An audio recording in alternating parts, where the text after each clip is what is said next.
Swipe Up, episode 242, the podcast where I share my unfiltered thoughts on the latest news and entertainment updates. I am your host, Ray Taylor. Utah School District has removed the Bible from a Utah school district has removed the Bible from some schools' shelves. In a time where, in like Florida and Texas, where any book can be banned from just one parent complaining about it. You know, instead of what they did in the early 1900s in Germany with burning books, they are legislating the removal of books, the censorship of ideas in schools that they don't even want to exist. Meanwhile, they want teachers to have guns for some reason.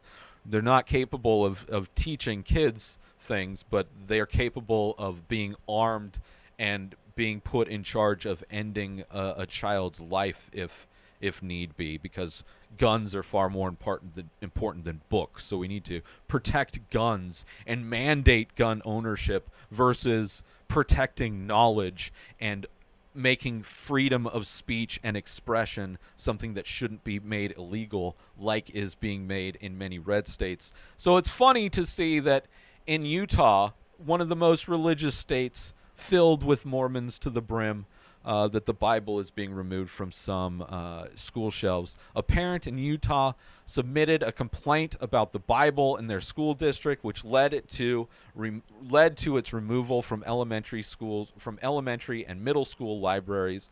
The complaint cited Utah's law banning books with pornographic or indecent material, and argued that the Bible contains vulgarity and violence because it does. Because it does. There is like a lot of dark shit in the Bible because it's a made-up fairy tale. And it's a regurgit. These are like older stories that people like rewrote, rebooted. Right? It's like claiming that the Tom Holland Spider-Man is the original Spider-Man, and just completely disregarding the fact that it's like one of the most rebooted characters, similarly to Jesus and similarly to so many of the stories in the Bible. Like, they're so much older than Christianity ever is. So much older than, I mean, even the Old Testament is before. That's like the New Testament was like, the New Testament is to the Old Testament as the Book of Latter-day Saints is to the King James version of the Bible.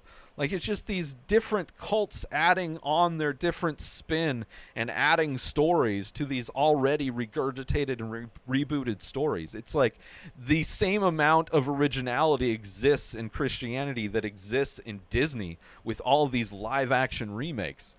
It's just a reboot, a regurgitation of older stories that are all just stories that people use as a way to justify some of the most evil shit, justify some of the most hateful things.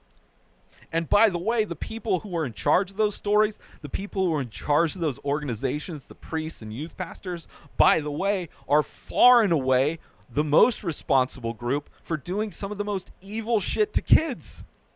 But you don't see conservatives doing anything to stop priests and youth pastors from doing some of the most evil, demented, horrible things to children. They don't want to do that. They want to pretend they're fairy tale shit. The Davis School District reviewed the Bible and determined that it does not violate the state's law, but should be limited to high school age students. Well, it's like the people who are doing this are like the police investigating the police whenever the police kill people. Like, we're going to do an investigation, and by the way, we're going to find out that we really didn't do anything wrong, but kind of did, so he's just going to be suspended, right? Paid suspension, aka vacation. Oh, we're going to let him go. Like, there's not going to be any charges filed against this police officer that killed a person, but we're going to fire him, giving him complete freedom to actually just go get hired at another department, but like, we're going to make it look like we care. It's kind of what it's like. Well, okay, we'll pull it out of schools. Like, most of the time they can do all their grooming and brainwashing on Sundays when they go to church, right? Really shouldn't need to have the Bible in schools. I mean, unless you want to have all of the other religious books in schools too, right? Like the Torah and the Bhagavad Gita or whatever, to have the Scientology Bible, and to have like whatever Bibles people came up with for Satanism, right? Just if you want to have all of the religious stuff in schools, I guess that would be fine and equal. But just having the Bible is kind of, I mean, it's a wacky thing. I mean, humanity starts with incest. I mean, you have two people, Adam and Eve. How do all the other people, like, there's people having sex with relatives. That's how humanity starts in the eyes of Christians. Literally. But whatever. There's a lot of other issues in that book too. Another parent has appealed the decision, and the appeal will be decided at a future public meeting. Republican legislator Ken Ivory initially criticized the complaint, but later reversed his opinion, stating that the Bible is best taught at home. That's right. If you want to groom your children to believe in nonsense, do it on your own time. We don't need public schools to be grooming children to believe in this version of God. Don't need to. There's so many religions that exist. There's so many gods that exist. To assume that the Christians have figured it out is ridiculous. So if you want to teach your kids that Harry Potter is real, go and do that on the weekends, right? They have institutions set up to groom children, to brainwash children, to make sure that they are indoctrinated into religions on the weekends. They're tax-free organizations to groom kids, to brainwash them into believing ridiculous shit. You don't need to add that into schools. The Bible was the 6th most challenged book on the American Library Association's list in 2015, but has not been on the list since then. The Davis School District has received a request to review the Book of Mormon, another religious text, for inappropriate content, written by a child who was a con man. The district plans to form a committee to review the Book of Mormon, which that would be crazy if the most Mormon of Mormon states banned the Book of Mormon, which is a fundamental text for the Church of Jesus Christ of Latter-day Saints, aka Mormons. The removal of the Bible has sparked discussion about book challenges and bans in schools. The decision has drawn attention to Utah's banning law and its impact on literature in schools. I mean, considering these politicians write their laws so vague, they don't realize how these laws can be used and will be used.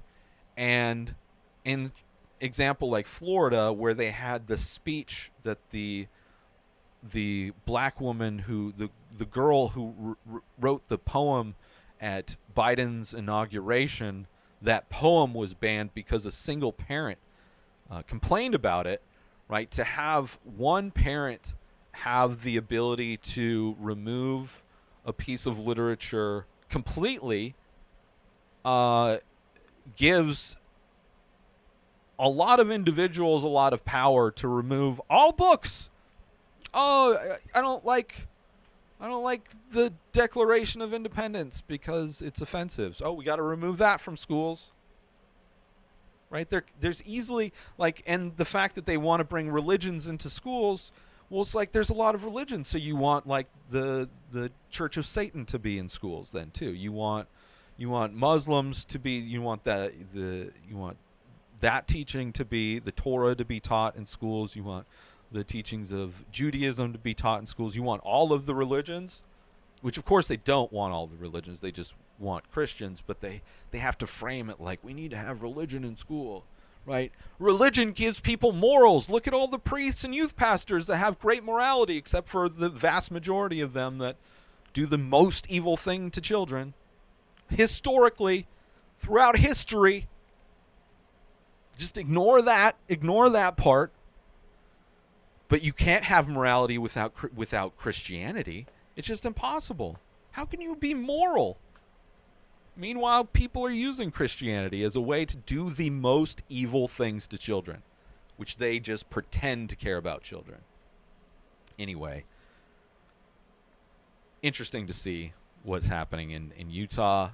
Sources for that, npr.org. Thank you for tuning in to another episode of Swipe Up. I don't care if you don't like what I say. It's not my job to tell you what you want to hear. It's your job as a human being to move on if you don't like it. And the worst thing you can do if you don't like what I'm saying is to comment, to interact at all. Because your interaction only tells the algorithm that people want to hear more. And let me tell you, all of the hate that I get for this episode that I do every week gets so much hate. And it's one of the only reasons I still do it. I don't really care about, what's going on in the world is horrible enough.